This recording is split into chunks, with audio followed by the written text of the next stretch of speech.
Breaking news after the U.S. warned all day of a full-scale Russian invasion of Ukraine that it was imminent. Vladimir Putin has just addressed the Russian people moments ago, announcing what Putin called the start of a military special operation. Taiwan marked its National Day with flags, fanfare, and defiance.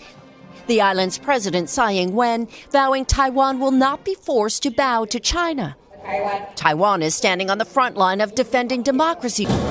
West Asian war theater is heating up. Two sworn enemies are once again on the warpath. More U.S. military assets are heading towards the Arabian Sea, positioning themselves at the gates of Persian Gulf with enemy on the radar. The question of whether the world is entering a new Cold War has become a recurring theme in political commentary, academic debates, and media coverage. Rising tensions between major powers, increasing military confrontations by proxy, sanctions regimes, technological competition, and ideological clashes all seem to echo patterns from the second half of the 20th century. Yet while the comparison is tempting, it is also potentially misleading. Today's international system differs in fundamental ways from the bipolar standoff between the United States and the Soviet Union. To understand what is actually happening, it is necessary to move beyond slogans and examine the structural realities shaping global politics. The original Cold War emerged from the ruins of World War II in a world divided into two largely separate political, military, and economic blocs. The United States and the Soviet Union led opposing camps defined by distinct ideologies, alliance systems, and economic models. Each side sought to expand its influence while avoiding direct military confrontation, relying instead on deterrence, proxy wars, and strategic competition. This bipolar structure gave the Cold War its defining characteristics: rigid alliances, relatively clear lines of division, and a global order dominated by two superpowers. The contemporary international environment, by contrast, is far more complex. Power is more diffuse, economic interdependence is deeper, and ideological divisions are less clear-cut. While competition among major powers has undeniably intensified, the global system no longer fits neatly into two opposing camps. Instead, it resembles a fragmented and overlapping landscape where cooperation, rivalry, and dependence coexist. At the center of current debates about a new Cold War is the relationship between the United States, China, and Russia. Each of these actors plays a distinct role, and their interactions shape much of today's geopolitical tension. The United States remains the most powerful military and economic actor globally, but its relative dominance has declined compared to the immediate post-Cold War period. China has emerged as a major economic powerhouse with growing political and military ambitions. Russia, while economically weaker, retains significant military capabilities and seeks to assert itself as a key player in regional and global affairs. Unlike the Cold War era, however, these relationships are not defined by total separation. The United States and China, despite their rivalry, are deeply economically intertwined. Trade, investment, and supply chains bind their economies in ways that would have been unthinkable between Washington and Moscow during the 20th century.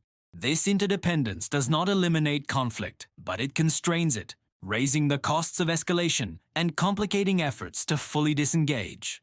The rivalry between the United States and China is often framed as the central axis of contemporary global competition. It encompasses disputes over trade, technology, military presence, political influence, and governance norms. Yet it is not primarily ideological in the classical sense. A quick side note: if you like what we're doing and would like to see more videos like this, please don't forget to like this video and subscribe our channel. Now, back to the video. While differences in political systems and values exist, the competition is driven less by the desire to export ideology and more by strategic and economic interests. Both sides seek to shape international rules and institutions in ways that favor their long-term position.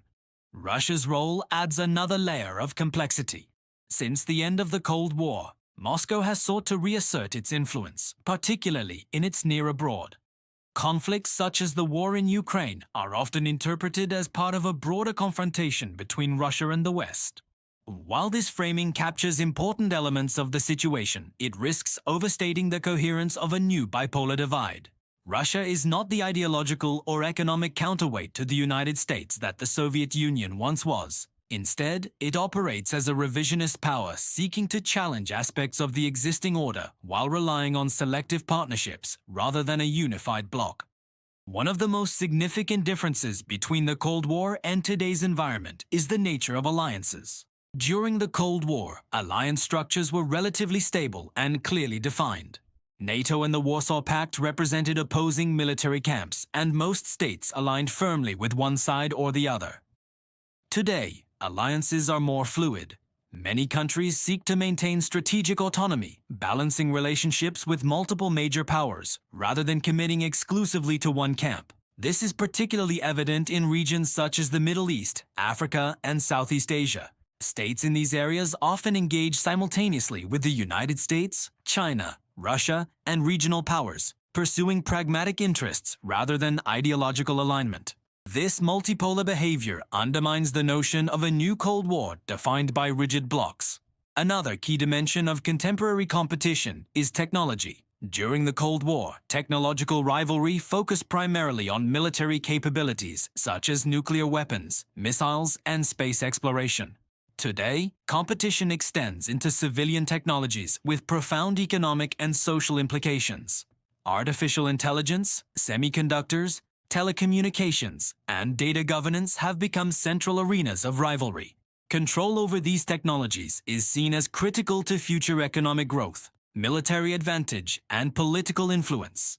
This technological competition does resemble aspects of the Cold War, particularly in efforts to restrict access to sensitive technologies and to build parallel systems. However, the globalized nature of modern innovation complicates such efforts. Research networks, multinational corporations, and cross-border supply chains make it difficult to fully separate technological ecosystems. Attempts to do so risk fragmenting the global economy and slowing innovation. Economic statecraft has also become a defining feature of contemporary geopolitics. Sanctions, export controls, investment screening, and trade restrictions are increasingly used as tools of influence. These measures allow states to exert pressure without resorting to military force, but they also blur the line between economic competition and political conflict.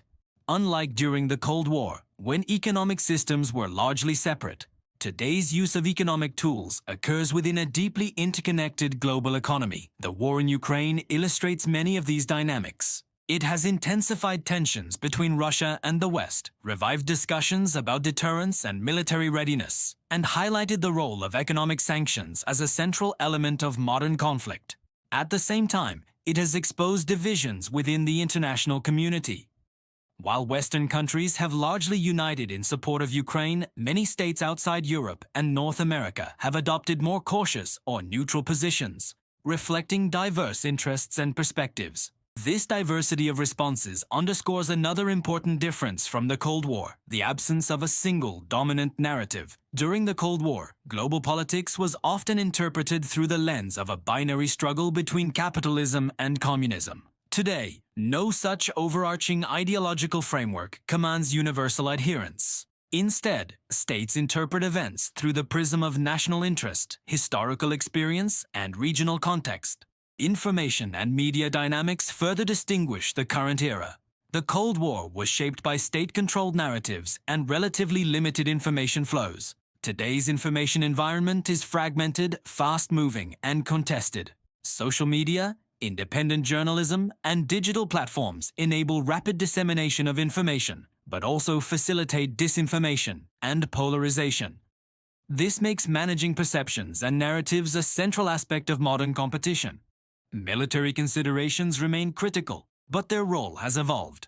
Nuclear deterrence continues to shape strategic calculations, yet conventional military power, cyber capabilities, and hybrid tactics play an increasingly prominent role. Conflicts often unfold below the threshold of full-scale war, involving cyber attacks, information operations, and proxy forces. This gray zone activity complicates traditional notions of peace and war, contributing to a sense of post-war tension without clear resolution. At the same time, global challenges such as climate change, pandemics, and economic instability create incentives for cooperation even among rivals. During the Cold War, cooperation on such issues was limited and often secondary to strategic rivalry. Today, the scale and urgency of transnational challenges make some level of coordination unavoidable. This coexistence of competition and cooperation is one of the defining features of the current international system. The concept of a new Cold War is therefore best understood as a metaphor rather than a precise description. It captures the sense of renewed rivalry and long-term competition, but it obscures the ways in which today's world differs from the past. The danger of relying too heavily on this analogy is that it can shape policy and public expectations in counterproductive ways. If leaders assume that a rigid, zero-sum struggle is inevitable, they may overlook opportunities for cooperation or misinterpret actions that are driven by defensive or pragmatic considerations. Understanding what is actually happening requires acknowledging both continuity and change. Elements of Cold War-style competition are undeniably present: great power rivalry, proxy conflicts, arms races, and efforts to shape global norms. Yet these elements operate within a system that is more interconnected, more multipolar, and more complex than that of the 20th century.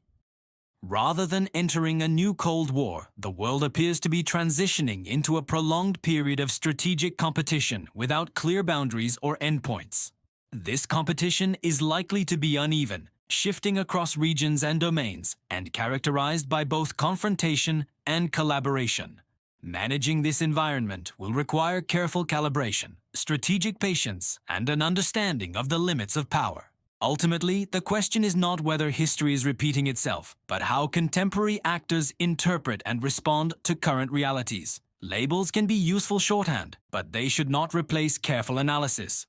The challenge facing policymakers, analysts, and the public is to move beyond familiar analogies and engage with the world as it is: complex, interconnected, and uncertain.